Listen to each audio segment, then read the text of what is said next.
Hello friends, कैसे हैं आप लोग? एंड आई होप सो बढ़िया ही होंगे आप लोग। एंड वही चीज़ें यार, फालतू इधर उधर की बातें करने से बेटर है कि हम अपने टॉपिक पे फोकस करें, ठीक है ना। और पढ़ाई तो कर ही रहे होंगे आप लोग यार, मैं बार बार क्या बोलूँ, क्योंकि आप ग्रेजुएशन के स्टूडेंट हैं भाई, चाहे आप बीटेक कर रहे हैं या बीएससी कर रहे हैं, you are the students of graduation. और इस समय सिंसियरिटी बच्चे के अंदर खुद ही आ जाती है। चलिए ठीक है, देखिए लास्ट हमने डिस्कस किया था और गेट के इलेक्ट्रॉनिक स्ट्रक्चर को। हमने स्टार्टिंग में और गेट के लॉजिकल डायग्राम को पढ़ा, फिर और गेट की फंक्शनिंग पढ़ी, फिर उसके बाद रीड किया था हमने कि स्विचिंग एक्शन ऑफ ट्रांजिस्टर क्या होता है या and rectifying action of diode क्या होता है। उसके बाद हमने इलेक्ट्रॉनिक स्ट्रक्चर को रीड किया था और गेट का, कि एक्चुअली और गेट के अंदर किस तरह के और गेट को किस तरह से बनाया जा सकता है, कौन कौन से इलेक्ट्रॉनिक इंस्ट्रूमेंट इसके अंदर यूज होते हैं। जैसे कि हम ट्रांजिस्टर की हेल्प से बना रहे थे, डायोड की हेल्प से बना रहे थे। तो एग्जाम में तो जो भी आपसे पूछेगा आप उस तरह से उसको लिख सकते हैं। सेकंड जो हमारा आता है ना, दैट इज एंड गेट। मैंने बोर्ड पे लिखा हुआ है एंड गेट। अच्छा, अब ये क्या है, एक दूसरे काइंड का लॉजिक सर्किट है, ठीक है ना। जैसे और गेट में आप क्या कर रहे थे, ए प्लस बी था, उसका साइन ही प्लस से था, और एंड ऑपरेशन क्या था, डॉट से रिप्रेजेंट हो रहा था। तो एंड गेट एक दूसरे प्रकार का लॉजिक सर्किट होता है जिसमें एक से ज्यादा तो कई सारे इनपुट पॉसिबल हैं। क्लियर? मतलब इसके अंदर भाई अगर हम एंड गेट की बात करें, it can have more than two inputs, मतलब एन इनपुट्स पॉसिबल है, n inputs are possible, n inputs are possible, लेकिन आउटपुट केवल एक होता है। आउटपुट केवल, यहां अगर हम आउटपुट की बात करें तो आउटपुट केवल एक सिंगल आउटपुट हमें प्रोवाइड करता है। मतलब एंड गेट एक किस तरह का एक दूसरे काइंड का लॉजिक सर्किट है, सेम वैसा ही है स्टार्टिंग डेफिनेशन तो जैसे आपने और गेट के लिए पढ़ी थी। और गेट में भी क्या हो सकता था, एन इनपुट्स पॉसिबल थे और आउटपुट आपको केवल एक मिल रहा था। Same likewise the same process and gate में एक सेकेंड काइंड का लॉजिकल सर्किट है जिसमें कितने इनपुट पॉसिबल हैं, एन इनपुट्स पॉसिबल हैं। Is that clear? और अगर वो एन इनपुट्स, उन एन इनपुट्स के नाम में A B C D up to so on n करके रख दूं, तो इसका जो आउटपुट होता है वाई, जो हमने एंड ऑपरेशन स्टार्टिंग में समझाया था, ठीक है ना। इसके आउटपुट को आप किस तरह से रिप्रेजेंट करेंगे, A dot B dot C dot D up to so on dot N.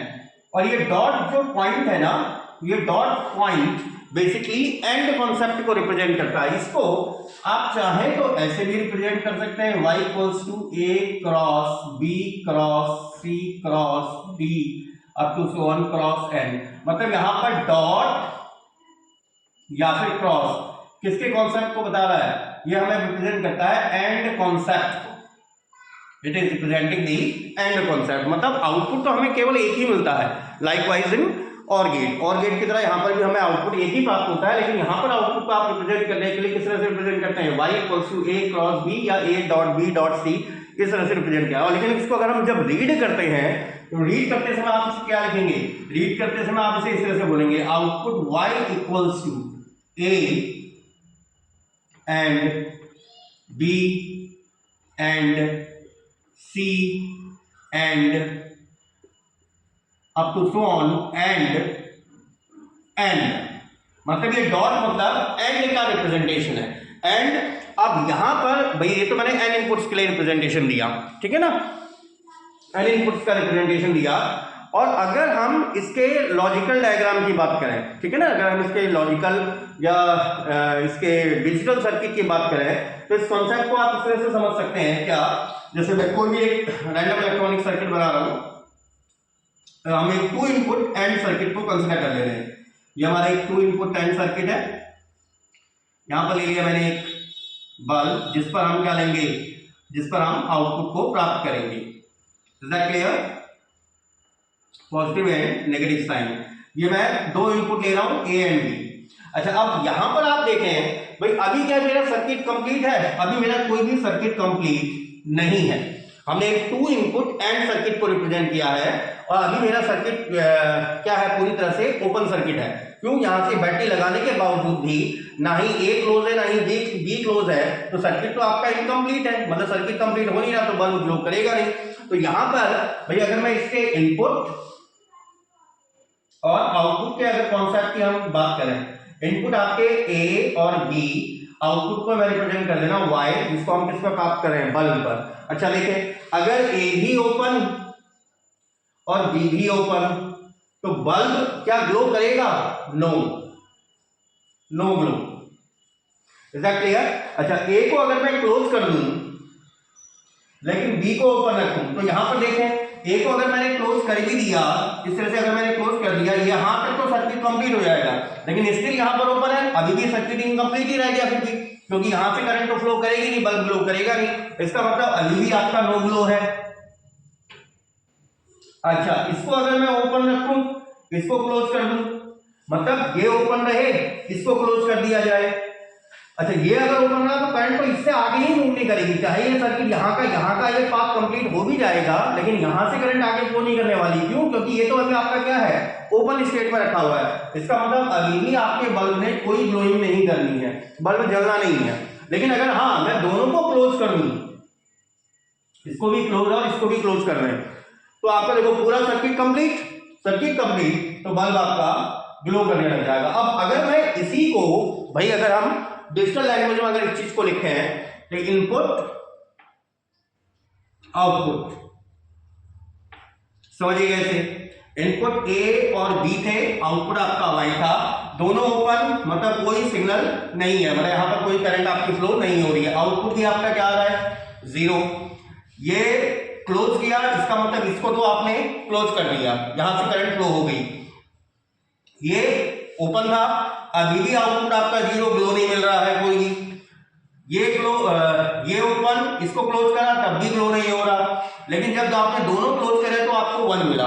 तो ये देखो यहां पर अगर आप इसकी टेबल को देखें ना, तो ये y equals to a dot b ही तो रिप्रेजेंट कर रहा है, 0.0 equals to 0, 1.0 equals to 0, 0.1 equals to 0 and 1.1 equals to 1। तो ये बेसिकली एक डिजिटल सर्किट है जो क्या कर रहा है, एंड ऑपरेशंस को ओबे कर रहा है। आई बात क्लियर? और ये आपका भाई हमारी ये क्या होगी, इसके लिए ट्रुथ टेबल क्रिएट होगी।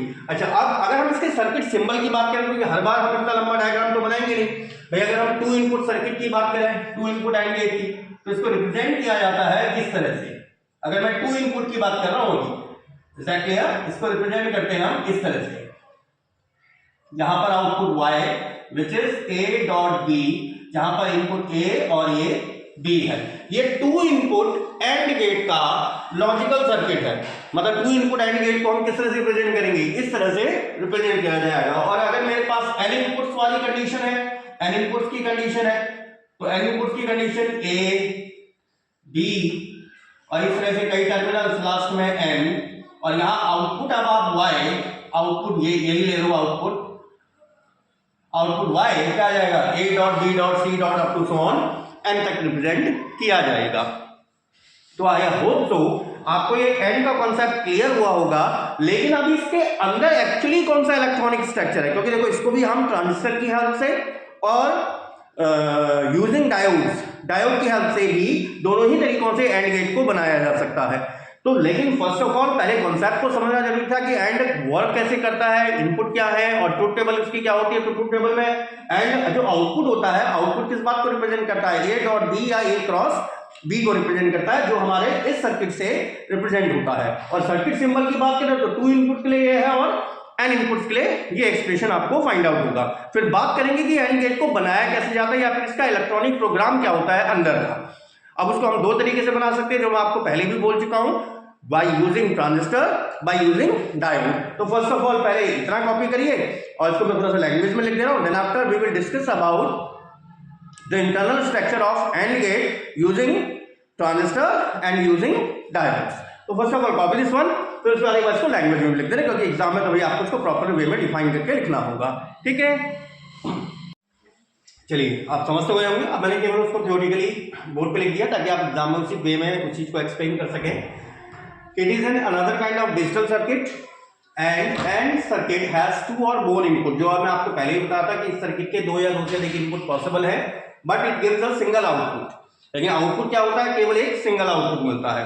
तो अगर हमारे पास तो if a b c up to so n are the n input, ये n ये वाला n स्मॉल में लिखा हुआ है, n inputs of N and gate, अगर किसी एंड गेट के जो एन इनपुट्स हैं A B C dash up to so on n है, तो इसका आउटपुट को आप कैसे रिप्रेजेंट कर रहे हैं, y equals to a dot b dot c dot up to so on n, या फिर क्रॉस से भी रिप्रेजेंट किया जाता है। और यहाँ पर मैंने लिखा भी है where dot and cross represents the and concept, जो आपने स्टार्टिंग में पढ़ा था, and operation, or operation, not operation. जैसे नॉट को आप बार से रिप्रेजेंट कर रहे थे और ऑपरेशन को प्लस के साइन से रिप्रेजेंट कर रहे थे।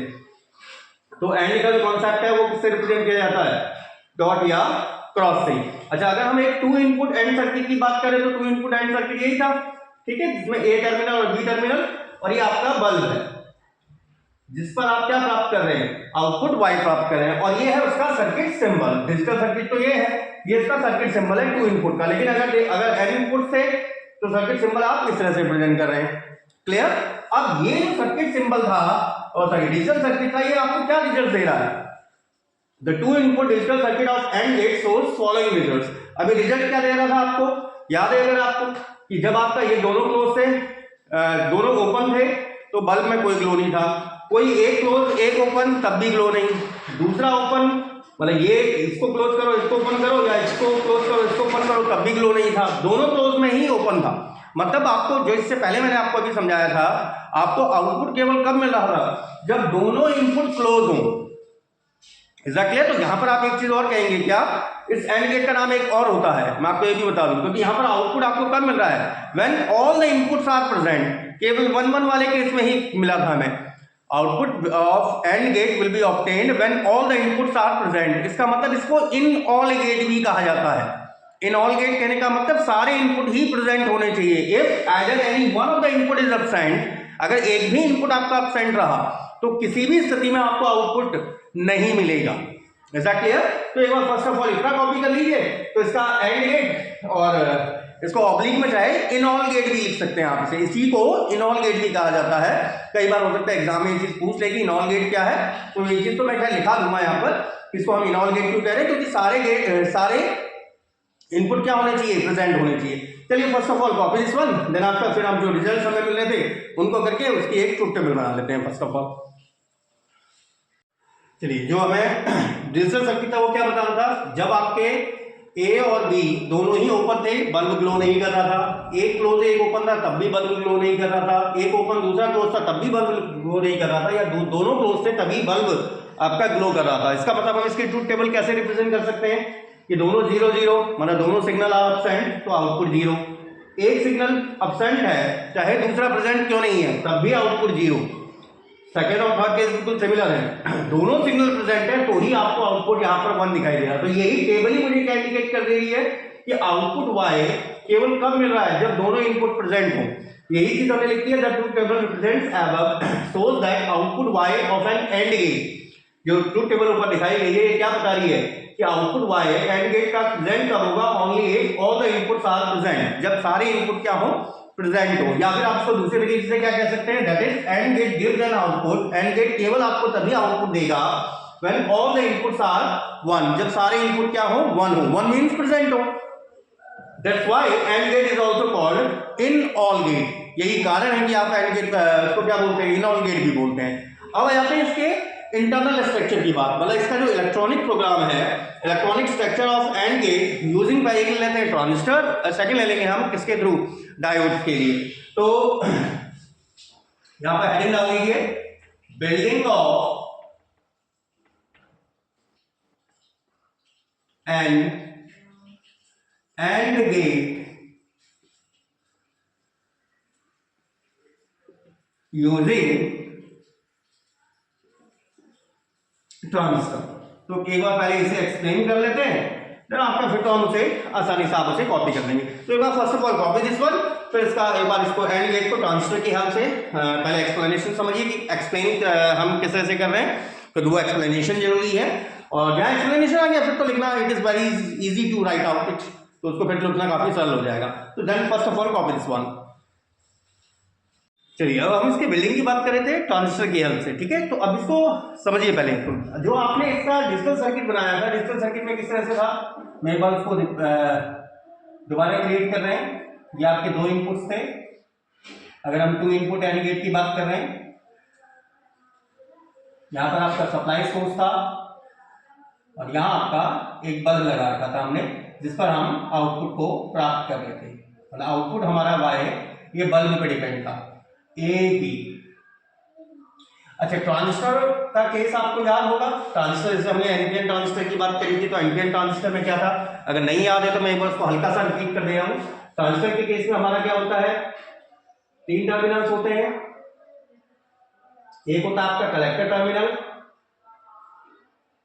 That is the collector terminal, it is the base terminal, ये आपका बेस टर्मिनल है, और ये होता है आपका एमीटर टर्मिनल,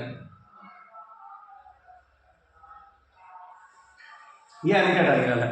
और मैंने आपको, जिसने नहीं पढ़ा है एक बार इसको देखेगा, मैं वीडियो डिस्क्रिप्शन में भी डाल दूंगा, और जिसने पढ़ रखा है वो तो बहुत अच्छी बात है, ठीक है ना। और सामने आपके स्क्रीन पर आ भी रहा होगा कि कौन सा वीडियो है उससे रिलेटेड, वो डिस्क्रिप्शन में मिल जाएगा आपको, एक बार उसको पढ़िएगा जरूर, तब आपको अच्छे से समझ में आएगा। अच्छा, ये एनपीएन ट्रांजिस्टर को मैंने यहाँ पर जनरेट किया, तो एनपीएन ट्रांजिस्टर ये वर्क कैसे करता है भाई, ये 3 टर्मिनल डिवाइस होती है। ये वर्क कैसे करता है, अगर मैं इसके बेस को, मान लीजिए अगर मैं 0 पोटेंशियल पर देता हूँ, मैंने इसको 0 पोटेंशियल दिया, यहाँ मैंने +5 वोल्ट दिया हुआ है, मतलब कलेक्टर टर्मिनल +5 वोल्ट है, एमीटर 0 पर है, ग्राउंड पोटेंशियल दे रखा है। लेकिन अगर मैं बेस को 0 पोटेंशियल पर रख रहा हूं, तो बेस को 0 पोटेंशियल पर रखने पर इस डायरेक्शन में कलेक्टर टू एमीटर कोई भी करंट का फ्लो नहीं होता, किसी प्रकार की करंट का फ्लो नहीं होता, जब तक आप बेस को कुछ ना कुछ पोटेंशियल प्रोवाइड नहीं करते। और कितना पोटेंशियल, जो बैरियर की हाइट से ज्यादा हो, ठीक है ना। जैसे सिलिकॉन का अगर बना हुआ है तो उसमें 0.7 वोल्ट, और जर्मेनियम का बना हुआ है तो 0.4 to 0.5 वोल्ट के आसपास का, उससे ज्यादा होना चाहिए, तभी आपका ये कुछ ना कुछ सिग्नल यहाँ पर प्रोवाइड होने पर तभी करंट आपकी कलेक्टर से एमीटर की ओर मूव करती है। वो भी कैसा रेजिस्टेंस प्रोवाइड करती है, तब नेग्लिजिबल रेजिस्टेंस प्रोवाइड करता है ट्रांजिस्टर। किस केस में, जब आप, लेकिन तब जब आप बी को, बेस को कुछ ना कुछ पोटेंशियल, मतलब मान लीजिए मैं 3 वोल्ट का वोल्टेज दे दूं, तब तो ये आसानी से collector to emitter current flow करेगी, और ट्रांजिस्टर इस सिग्नल को या इस करंट को नेग्लिजिबल रेजिस्टेंस प्रोवाइड करता है। Is that clear? Negligible resistance provide करने का मतलब यहां पर जो पोटेंशियल डिफरेंस हो जाता है, यहां और इस पॉइंट पर जो पोटेंशियल डिफरेंस हो जाता है वो अप्रोक्सीमेटली 0 के आसपास, मतलब यहां 5 वोल्ट है तो यहां इस पॉइंट पर भी 5 वोल्ट का पोटेंशियल डिफरेंस आ जाता है। और यहां पर ज्यादा बेटर ये होगा कि हम यहां पर क्या लगा दें, रेजिस्टेंस लगा दें, ठीक है ना। ये रेजिस्टेंस लगा दिया हमने थोड़ा टेढ़ा करके। तो यही प्रोसेस यहां पर, ये देखो यहां पर कलेक्टर से एमीटर की तरफ जा रही करंट, तो कलेक्टर ये मान लीजिए एमीटर, यहां हम बेस टर्मिनल को लगा लेंगे, ठीक है। तो समझे ऐसे, मतलब ये दोनों किस तरह से कनेक्टेड है, लाइन बाई लाइन कनेक्टेड है। तो अगर मैं पहला ये ले लिया मैंने, फर्स्ट ट्रांजिस्टर ये है, मान लीजिए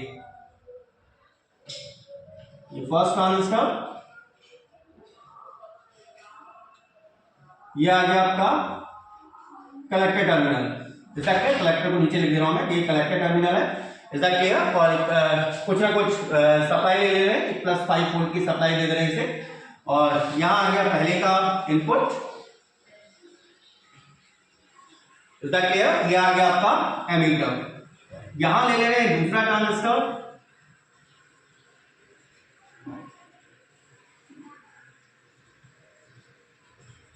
ये भी एमीटर टर्मिनल, इसको, इस एमीटर को इस कलेक्टर से मैंने ज्वाइन कर दिया है, तो लगातार ज्वाइनिंग है।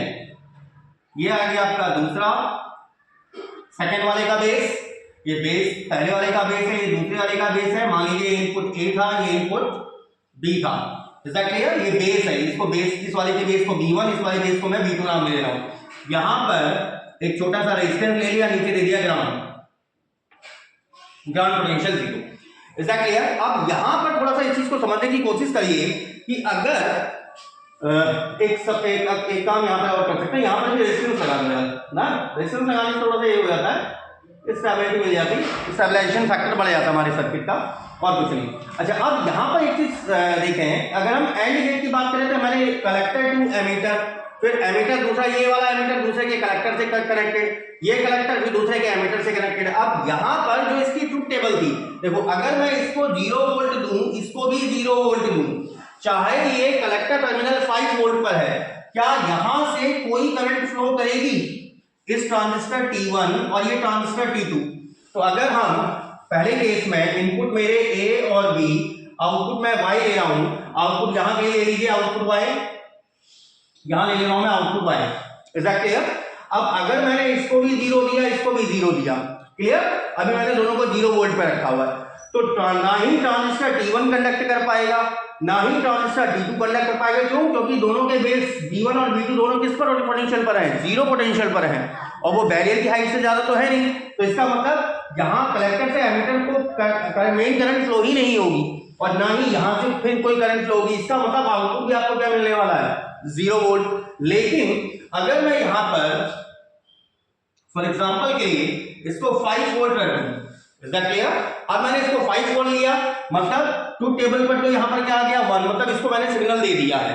अब जैसे ही आप इसको 5 वोल्ट दोगे, करंट यहां तो कंडक्ट कर गई, इस पोर्शन में करंट कंडक्ट कर गई, इज दैट क्लियर? यहां करंट कंडक्ट कर गई और यहां पर पोटेंशियल क्या आ गया, मतलब ये इस टर्मिनल और इस टर्मिनल के बीच पोटेंशियल का डिफरेंस नियरली 0। क्योंकि ये ट्रांजिस्टर T1 क्या कर रहा होगा, यहां करंट को नेग्लिजिबल रेजिस्टेंस प्रोवाइड कर रहा होगा फ्लो होने के लिए। तो अगर ये पॉइंट आपका नियरली 5 वोल्ट पर है, तो ये वाला पॉइंट भी नियरली किस पर आ जाएगा, 5 वोल्ट। अच्छा, यहां पर ये 5 वोल्ट का है, लेकिन इसको तो आपने 0 पर सेट कर रखा है ना, तो इसको अगर 0 पर सेट किया हुआ है, तो यहां से कोई करंट आएगी, कोई करंट नहीं। पहले वाले केस में देखो मैंने 0 लिखा, ना ही करंट ये आ रही है, ना ही करंट ये आ रही है, ग्राउंड पर 0 पोटेंशियल है, इसका मतलब इस पॉइंट पर भी 0 पोटेंशियल है। सेकेंड वाले केस में जब हमने इसको 5 वोल्ट दिया और इसको 0 वोल्ट दिया, 5 वोल्ट देने पर इसने तो कंडक्ट कर दिया, मतलब यहां 5 वोल्ट का पोटेंशियल है, तो यहां पर भी कितने का पोटेंशियल सेट कर देगा वो 5 वोल्ट, ताकि पोटेंशियल का डिफरेंस नियरली 0 हो जाए। और मैं आपको पहले ही बता चुका हूं, V को भाई V इक्वल्स टू IR होता है। R अगर मिनिमम चाहिए, R मिनिमम को आप क्या लिखेंगे, V minimum upon I maximum. V minimum मतलब पोटेंशियल डिफरेंस मिनिमम होनी चाहिए, और ये I मैक्स भी लिखा, I मैक्स तभी होगी, ये I मैक्स होने पर ही R को मिनिमम होना पड़ेगा, मतलब अधिकतम करंट फ्लो होगी अगर ये पोटेंशियल डिफरेंस क्या हो जाए 0, मतलब ये वाला पॉइंट तो 5 वोल्ट पे चला गया, लेकिन ये वाले पॉइंट पर आपने 0 पोटेंशियल लिखा है। इसका मतलब क्या यहां से कोई करंट कंडक्ट करेगी, यहां से कोई करंट कंडक्ट नहीं करेगी। इसका मतलब स्टिल अभी भी ये आउटपुट किस पर बैठा हुआ है, 0 वोल्ट पर, मतलब V को भी आपने 0 दिया तो भी आउटपुट आपको 0 मिला। थर्ड केस में अगर मैं इसको कर दूं 0 वोल्ट और इसको कर दें 5 वोल्ट। अच्छा, इसको अगर आपने 0 वोल्ट दिया, इसको 0 वोल्ट दिया, तो एक चीज बताओ, क्या यही करंट फ्लो कर पाएगी? ये collector to emitter transistor T1 ही कंडक्ट नहीं करेगा, ट्रांजिस्टर T1 ही कंडक्ट नहीं कर रहा, मतलब यहां से कोई करंट नहीं आ रही है, इस यहां से नीचे तो कोई करंट फ्लो ही नहीं करेगी। जब यहां से कोई करंट फ्लो ही नहीं करेगी और यहां 5 वोल्ट का आपने दे दिया, तो इसका पोटेंशियल तो कितना रहेगा, 0। ये तो किस पोटेंशियल पे बैठा रहेगा अभी, 0 पर। क्यों? क्योंकि यहां पर पोटेंशियल डिफरेंस क्या रहेगा, मैक्सिमम रहेगा। मैक्सिमम क्यों? क्योंकि यहां से कोई करंट कंडक्ट हो ही नहीं, कोई करंट कंडक्ट नहीं होगी, इसका मतलब पोटेंशियल डिफरेंस मैक्सिमम रेजिस्टेंस देगा, मैक्सिमम रेजिस्टेंस देगा। इट विल दैट मींस ये वाला पॉइंट आपका लगभग किस वोल्टेज पे चला गया, 0 वोल्ट पे चला गया। ये 0 वोल्ट पर है, ये 0 वोल्ट पर है, तो यहां पर आउटपुट पर भी आपको ये वाला पॉइंट स्टिल किस पर रिमेन रहा,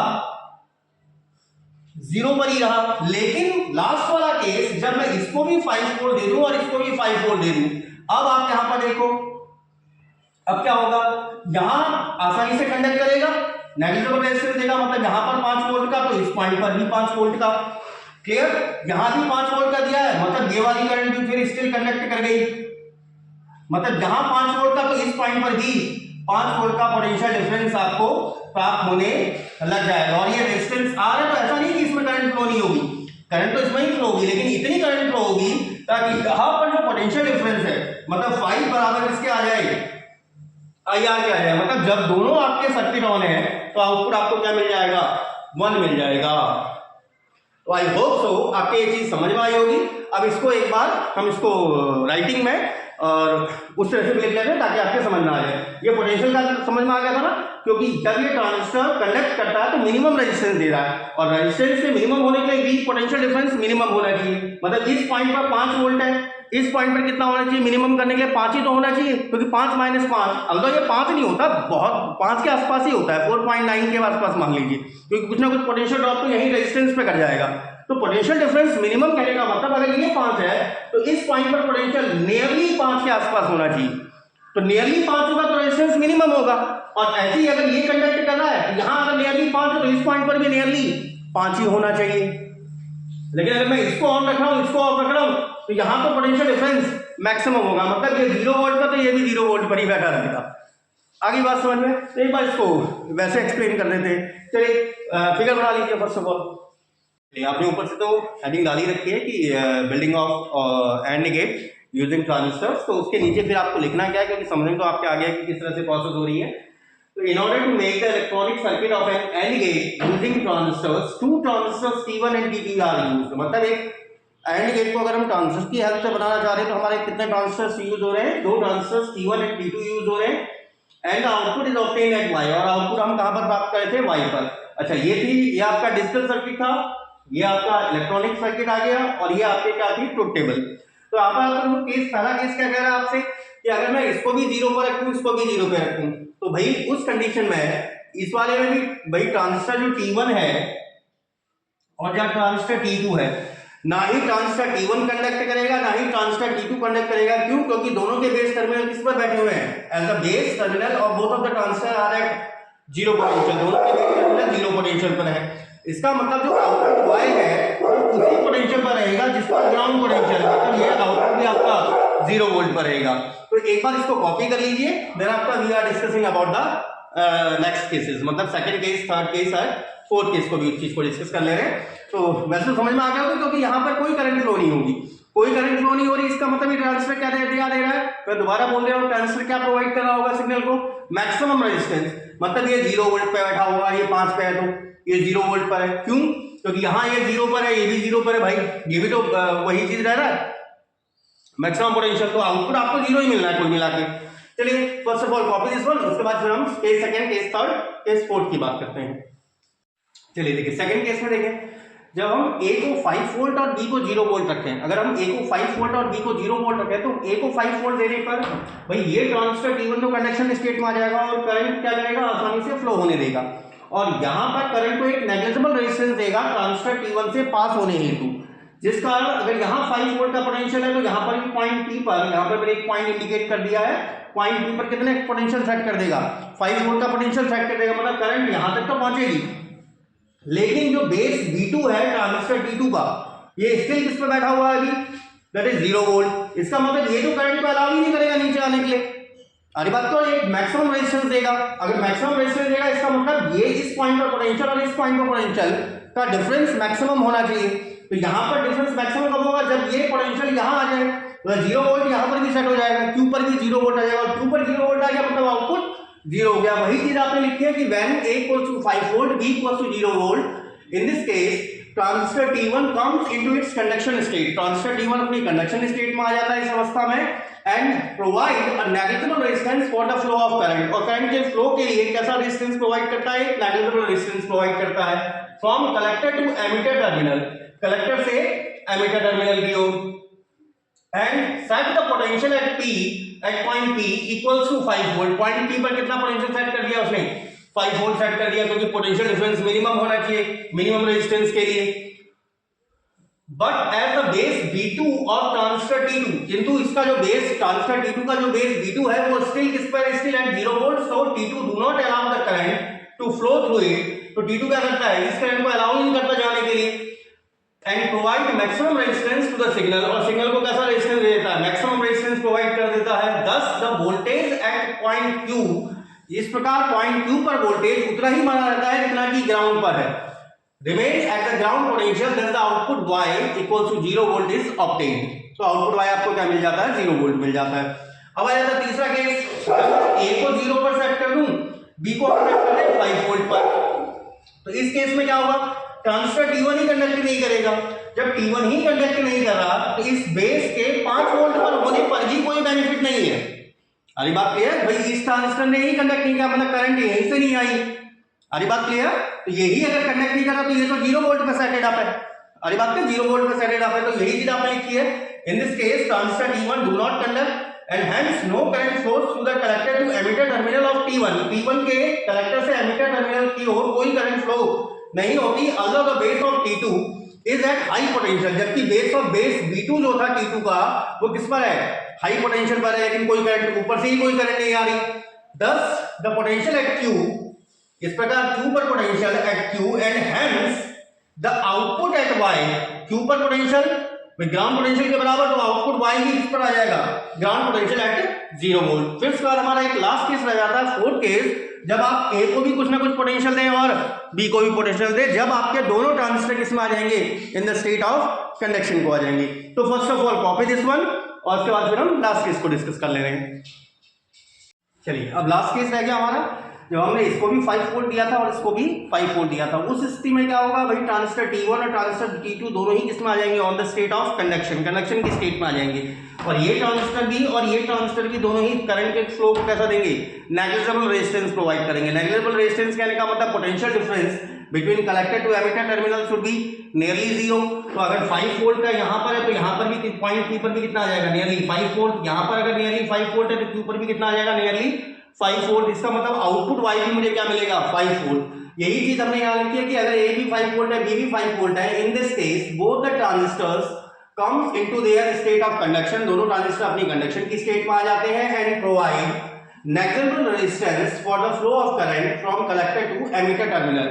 और करंट के फ्लो के लिए कलेक्टर से एमिटर की ओर नेग्लिजिबल रेजिस्टेंस प्रोवाइड करते हैं, and thus set the potential at point P and Q, और पॉइंट P और Q पर कितना पोटेंशियल सेट करते हैं, इक्वल्स टू +5 वोल्ट। Thus the output obtained at Y equals to 5 volt हमें प्राप्त हो जाता है, जो कि एंड गेट के ऑपरेशन को फुल्ली क्या करते हैं, चारों कंडीशन सेटिस्फाई कर रही हैं। तो इस प्रकार हमारा एंड गेट का फॉर्मेशन कंप्लीट होता है थ्रू ट्रांजिस्टर सर्किट्स, ठीक है। और इसके जो डायोड सर्किट है, इसके डायोड सर्किट को हम नेक्स्ट सेशन में डिस्कस कर लेंगे, क्योंकि लेक्चर लंबा चले जाता है और हमें थोड़ा सा अन्य काम भी होते हैं हमें, तो लेक्चर लंबा ना जाए और बोरिंग भी ना लगे, इसलिए ट्रांजिस्टर आप पढ़ चुके हैं। नेक्स्ट सेशन में हम उसे डायोड के थ्रू फिर एक बार डायोड के थ्रू फॉर्मेशन करेंगे, डायोड के थ्रू किसका, एंड गेट का, ठीक है। तो अभी के लिए आज के लिए लेक्चर सफिशिएंट है। टिल देन एंजॉय करिए, पढ़ने में मजा आ रहा तो लाइक शेयर एंड सब्सक्राइब करिए भाई, और जो है ऐसे काम करिए कि आप अपने पेरेंट्स का नाम रोशन कर सकें। Till then goodbye dears.